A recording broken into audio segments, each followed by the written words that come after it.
Frères et sœurs, nous fêtons donc aujourd'hui la solennité de la fête Dieu, donc du corps et du sang du Christ.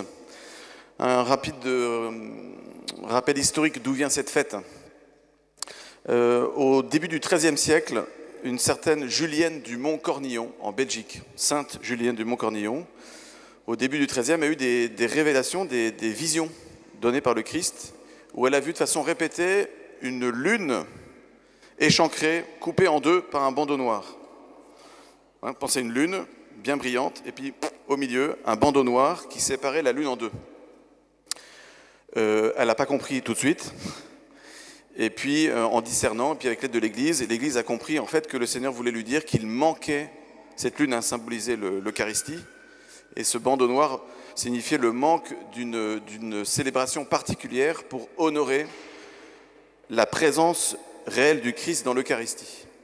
Et donc le pape Urbain IV, au XIIIe siècle, a demandé à Thomas d'Aquin, saint Thomas d'Aquin, de rédiger la liturgie de cette fête qu'on appelle la fête Dieu, la solennité du corps et du sang du Christ. Comme je dis au début de cette Eucharistie, la fête Dieu a pour but de manifester, de solenniser, d'adorer, de rendre gloire à Dieu, de rendre grâce à Dieu pour sa présence réelle. Nous croyons que le Christ est réellement présent dans l'Eucharistie, sous les espèces du pain et du vin. Et les enfants, vous allez recevoir donc tout à l'heure pour la première fois cette présence réelle du Christ en vous.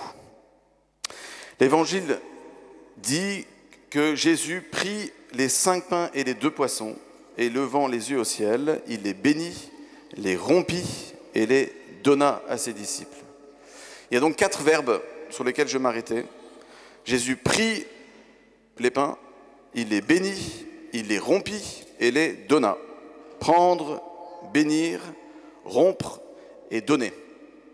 Ces 4 verbes, en fait, nous aident à comprendre comment Jésus nous fait entrer dans le mystère de l'Eucharistie. C'est comme s'il y avait 4 étapes pour nous, pour entrer dans le mystère de l'Eucharistie. Je répète, prendre, bénir, rompre et donner. Alors, je vais m'adresser aux enfants, et puis à travers les enfants, je vais m'adresser à chacun d'entre nous, pour que nous puissions, nous tous, parce que les enfants vont recevoir pour la première fois Jésus dans l'Eucharistie tout à l'heure, les 2 adultes aussi, qui ont été confirmés tout récemment. Mais en fait, nous tous qui communions, c'est l'occasion pour nous de rendre grâce d'une manière nouvelle pour ce grand sacrement. Et puis ceux parmi vous qui ne peuvent pas communier, de rendre grâce au Seigneur aussi pour la grâce que vous avez, de respecter aussi le Saint-Sacrement, la présence du Christ dans l'Eucharistie, dans l'attente un jour où vous pourrez aussi communier. Jésus prit le pain, premier verbe, prendre. Qu'est-ce que ça veut dire? Ça veut dire que l'action, elle vient de Jésus. Ce n'est pas nous qui prenons l'Eucharistie. C'est Jésus qui a pris les pains. Et en prenant les pains, en fait, il nous a pris nous. Quand Jésus prend les pains, en fait, ça veut dire que Jésus nous a choisis depuis le début. Vous qui allez recevoir Jésus tout à l'heure, souvenez-vous que Jésus vous a pris. Il vous a pris au baptême, et là, il va vous saisir d'une manière nouvelle dans l'Eucharistie. Encore une fois, ce n'est pas nous qui prenons Jésus, c'est Jésus qui nous prend. Saint Paul le dit dans l'Épître aux Philippiens, à un moment, il dit « Je poursuis ma course pour tâcher de saisir ». Et puis on a l'impression qu'il se reprend et dit « En fait, j'ai moi-même été saisi par le Christ ». Si nous pouvons saisir le Christ par la foi, c'est parce que le Christ nous a saisis avant. Il nous a saisis, il nous a pris, il nous a choisis, il nous a aimés avant même nos parents. Vous les enfants là, qui allez recevoir Jésus tout à l'heure, pensez que si vos parents vous aiment, gloire à Dieu, mais Dieu vous a aimé encore plus et avant vos parents. Avant même qu'on existe, avant même que vous existiez, avant votre naissance, depuis toute l'éternité, ça fait très longtemps, eh bien Dieu a pensé à vous et il vous a aimé. Il vous a pris dans son cœur et il va vous saisir dans l'Eucharistie tout à l'heure. Quand vous allez manger Jésus, dites-vous que Jésus va vous prendre encore plus fort contre lui. Comme il a pris les enfants dans l'Évangile pour les embrasser. Comme le père du fils prodigue a pris son fils, non pas pour l'étrangler, mais pour le couvrir de baisers et lui donner sa miséricorde. Jésus prit le pain, Jésus nous prend dans l'Eucharistie. Deuxième verbe, Jésus les bénit, il a béni ses pains, et en fait il nous a bénis nous aussi. Comme je disais, par le grand sacrement du baptême, on a été pris et béni par Dieu.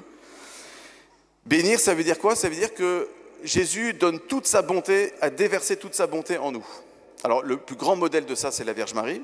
Elle a reçu toute la bonté de la grâce de Dieu en elle. Mais nous aussi, on est un peu comme la Vierge Marie. On reçoit par le baptême et par l'Eucharistie, de façon très particulière, toute la bonté de Dieu. En fait, pour le dire autrement, dans un vocabulaire plus d'adulte, on parle d'une effusion de l'Esprit à chaque communion. À chaque communion eucharistique, à chaque fois que nous recevons Jésus dans son corps, dans son sang, nous recevons la plénitude du Saint-Esprit, l'effusion du Saint-Esprit. En bénissant les pains, Jésus nous bénit, nous aussi, et il nous transforme, il nous convertit. Cette bénédiction, c'est-à-dire cette irruption de la bonté de Dieu dans l'Eucharistie, c'est ça qui nous fait penser du coup à ce qu'on appelle la présence réelle dont je parlais tout à l'heure. Qu'est-ce que nous croyons? Nous croyons que ce qui avant la consécration était du pain et du vin, après la consécration n'est plus du pain, n'est plus du vin.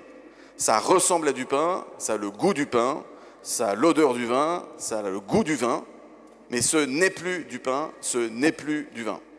Ça ressemble, mais ce n'est plus. Ça a le même goût, mais ce n'est plus du pain, ce n'est plus du vin. Nous croyons que c'est vraiment, comme les enfants disent, pour de vrai. C'est vraiment le corps et le sang de Jésus qui seront présents sous les aspects du pain et du vin.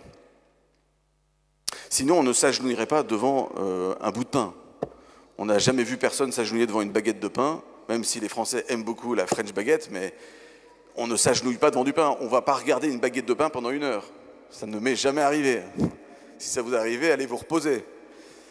Par contre, on regarde, on contemple pendant 1 heure, une demi-heure, 2 heures, je ne sais pas, le corps de Jésus exposé à l'adoration du Saint-Sacrement. Soit on est fou, soit on est saisi par le Christ qui se rend présent dans ce grand sacrement. Donc les enfants et les adultes, nous recevons non pas du pain et du vin, non pas un symbole du pain et du vin, nous recevons la réalité, nous recevons le Christ, c'est lui qui est présent. Le mode de présence a changé. Avant, le Christ était présent de façon réelle devant eux, sous les aspects, dans la réalité du corps historique. Les apôtres ont vu le nez, les joues, les cheveux, les yeux du Christ. Nous ne voyons pas ça. Mais c'est le Christ qui est vraiment présent dans l'Eucharistie, c'est lui. Et on bénéficie d'une béatitude que messieurs les apôtres n'ont pas eue, c'est que nous, on croit sans voir. Bienheureux celui qui croira sans avoir vu. Donc on est plus chanceux, d'une certaine manière, que les apôtres. Jésus prit le pain, Jésus bénit le pain, il nous bénit par sa présence. Et ensuite, l'Évangile dit Jésus les rompit. Est-ce que Jésus nous rompt dans l'Eucharistie? C'est curieux ce verbe. Hein? Avec quoi Jésus fait-il cette rupture? On peut penser déjà à la rupture par rapport au péché. Par l'Eucharistie, Jésus nous fait rompre avec le péché, nous invite à faire vivre cette rupture avec le péché. Ce n'est pas que Jésus nous brise, c'est que Jésus veut briser la logique du péché quand nous recevons l'Eucharistie. Il met un cran d'arrêt, si vous voulez, à cette logique du mal. La présence de Jésus dans le monde par l'Eucharistie est une grande espérance pour nous. Ça veut dire que le mal n'aura pas le dernier mot. Ça veut dire que pour le coup, nous sommes appelés à entrer dans cette rupture avec le péché. Ça veut dire quoi? Ça veut dire que par cette rupture, Jésus va faire des ouvertures dans le cœur. Le cœur peut être fermé et il va mettre une brèche, une ouverture par laquelle sa lumière de l'Eucharistie va rentrer. Comment je laisse rentrer la lumière de Jésus dans mon cœur? Comment cette rupture va se faire? Elle se fait par le sacrement de la réconciliation. Oui, j'y reviens encore. Par le sacrement de la confession, cette rupture avec le péché s'opère. La lumière du Christ entre et fait de notre cœur une demeure prête pour accueillir Jésus dans l'Eucharistie. Les enfants et les adultes, et nous tous, vous vous êtes préparés aujourd'hui à la première communion par la confession. Que cette première communion ne soit pas la dernière et que cette confession ne soit pas la dernière non plus. Demandez la grâce au Seigneur, demandez à vos parents de vous y emmener et puis emportez vos parents vous-même à la confession, ça ne leur fera pas de mal. Hein. Confessez-vous régulièrement. Recevez régulièrement ce grand cadeau de la rupture avec le péché. Il les rompit, Jésus rompit les pains, ça veut dire qu'il nous a gardés du péché par ce sacrement de la réconciliation. Par la confession, nous entrons véritablement dans cette grande brèche par laquelle la lumière entre et la paix se fait dans notre cœur. Quatrième verbe, Jésus les donna à ses disciples. Il a donné les pains à ses disciples. Il a demandé à ses disciples de nourrir les foules. Nous aussi, nous sommes appelés à donner, c'est-à-dire à proclamer le mystère de l'Eucharistie autour de nous. Ça veut dire quoi? Ça veut dire que d'abord, s'il les a donnés, c'est que le sacrement de l'Eucharistie est un don et ce n'est pas un dû. Je vous ai dit tout à l'heure qu'on ne prend pas l'Eucharistie. On ne la prend pas comme ça. On la reçoit dans ses mains ou dans sa bouche. Ça nous montre que, en fait, c'est un don que Dieu nous fait. Je ne mérite pas l'Eucharistie. Je la reçois comme un don gratuit, gracieux de Dieu, par lequel Jésus fait toutes choses nouvelles. Elle est aussi un don qui est fait pour tout le monde. Tous, vous m'entendez bien, tous, nous sommes appelés à communier. Il y a des personnes peut-être parmi nous qui, pour le moment, ne peuvent pas, mais nous sommes tous appelés un jour à communier. C'est le désir du Seigneur que tous le connaissent, que tous reçoivent le baptême et que tous puissent communier à son corps et à son sang. Ce don à l'Église nous montre justement l'importance de l'union à l'Église. Et je vais terminer par là.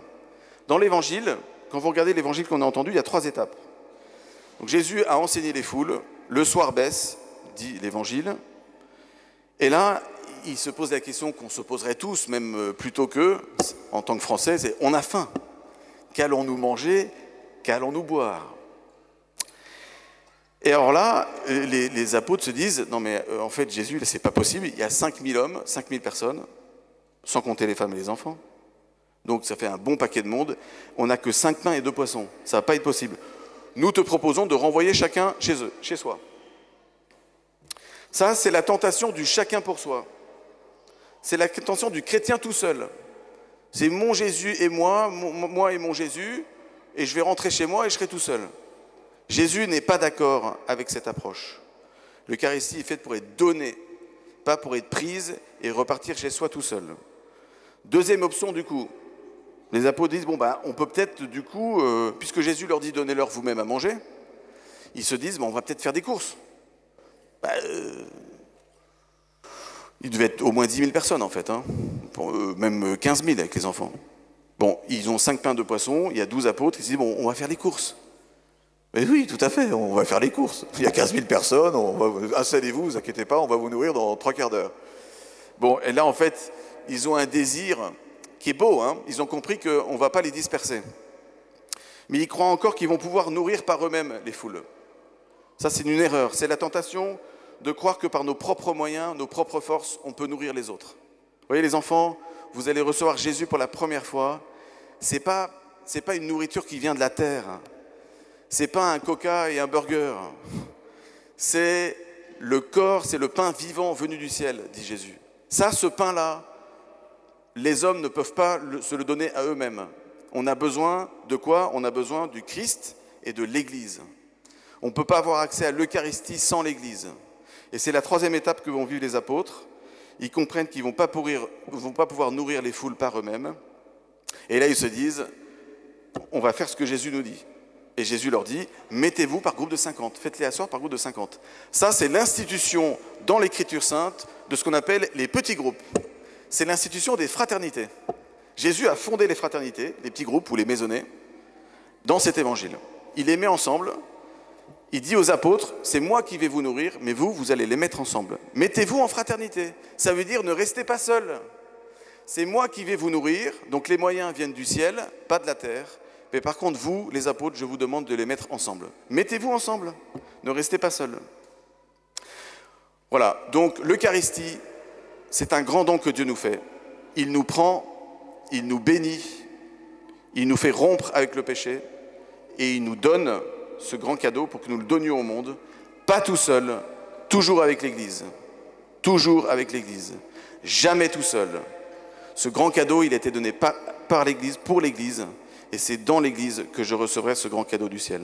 On va demander pour vous, les enfants et les adultes qui reçoivent Jésus pour la première fois, et pour chacun d'entre nous, la grâce de la fidélité, de ne pas recevoir Jésus pour la première fois et la dernière fois aujourd'hui, de ne pas vous confesser ces jours-ci pour la première fois et pour la dernière fois, mais d'entrer dans ce chemin de fidélité par lequel Jésus nous prend, nous bénit, nous fait rompre avec le péché et nous donne pour la joie du monde. Amen.